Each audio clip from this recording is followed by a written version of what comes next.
So Right. but I didn't start calling out explicitly. I would always use like the kind of euphemisms that I'm trying to relearn now. Like I would always say like foreign interest groups. I didn't explicitly call out Jewish power until I think late 2019, just before COVID. You And gotta be that's when super vague. yeah, I was just playing the game. I was never a civic nationalist, but I was kind of playing the civic nationalist card.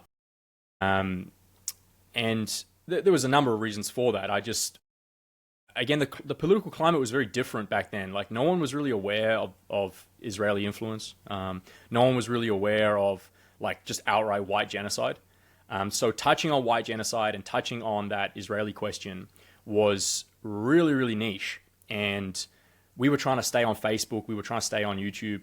And so we picked the low hanging fruit, so to speak. And I'm not ashamed of that. I don't think that that was a bad strategy. It was just a strategy for the day. Yeah, yeah. And then around 2019 or 2020, I was just like, we got basically around 2018 to 2019, we ended up getting censored off everything anyway. So even though we never called out Jewish power, we got our YouTube taken down, we got our Facebook deleted. Like, I think we had 120,000 or 130,000 followers on Facebook at the time. And after losing all of that, and then having my bank account shut down, and having like I had a clean criminal record. They took my gun license off me. They like, they did everything they could to like inflict suffering and hardship on me.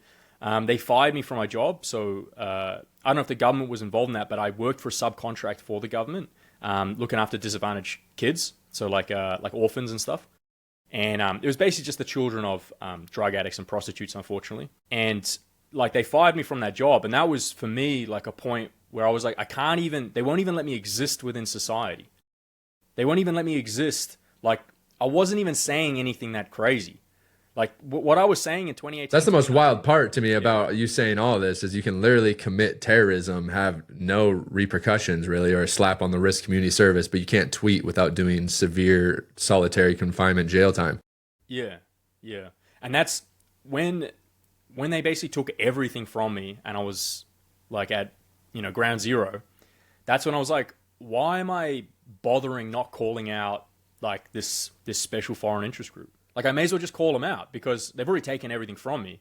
So what harm is there in just explicitly saying it's this group of people and they've got a nefarious and nasty agenda to hurt us? And so I did that from 2019 through to about 2026. And then now it's 2026 and they made it illegal.